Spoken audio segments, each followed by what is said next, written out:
হাই friends, মোৰ চেনেলৰ অন্য এটি নতুন ভিডিঅ'লৈ আপোনালোকক পুনৰবাৰ স্বাগতম জনাইছোঁ। আজি বৰষা বাই লাইভ আহি কি ক'লে শুনো আহকচোন। আৰু যদি ভিডিঅ'টো ভাল পায় তেতিয়াহ'লে লাইক, কমেণ্ট, শ্বেয়াৰ আৰু ছাবস্ক্ৰাইব কৰি দিব।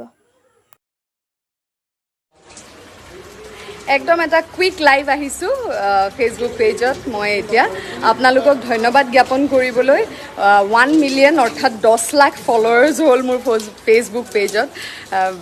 মাই গড, ইটছ হিউজ, ধন্যবাদ। বাকী কেৱল যে 1 মিলিয়ন ফলোৱাৰ্ছ হ'ল অকল সেইকাৰণে মই লাইভ অহা নাই। দুগৰাকী অসমৰ কন্যা সন্তান যিয়ে অসমক এই মুহূৰ্তত খুব গৌৰৱান্বিত কৰি তুলিছে। দুগৰাকী হৈছে এগৰাকী লাভলীনা বৰগোহাঁই আৰু এগৰাকী সুৰভি দাস অভিনেত্ৰী। দুয়োগৰাকীলৈ মই আজি ছ'চিয়েল মিডিয়াৰ জৰিয়তে, যিহেতু আজিকালি সকলো ছ'চিয়েল মিডিয়াত এক্টিভ, মই দুয়োগৰাকীকে মোৰ ফালৰ পৰা আন্তৰিক শুভেচ্ছা জ্ঞাপন কৰিছোঁ। অসমক এই সুন্দৰ মুহূৰ্তখিনি দিয়াৰ বাবে, গৌৰৱান্বিত কৰি তোলাৰ বাবে দুয়োগৰাকী আগবাঢ়ি যোৱা আৰু বহুত সুনাম আৰ্জি আনা আমাৰ সকলোৰে বাবে। আৰু লগতে অসমবাসীক এটাই ক'ব বিচাৰিম যে আপোনালোকৰো ছোৱালী সন্তানক সপোন দেখিবলৈ দিব।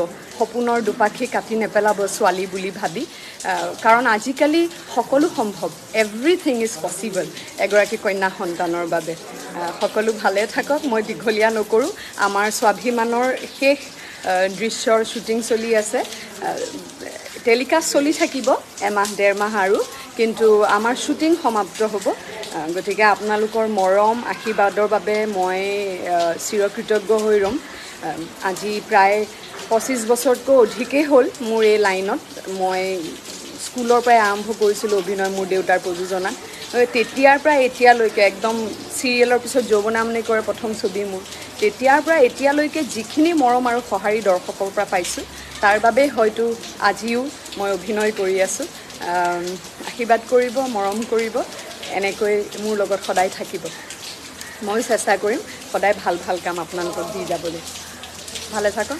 ধন্যবাদ।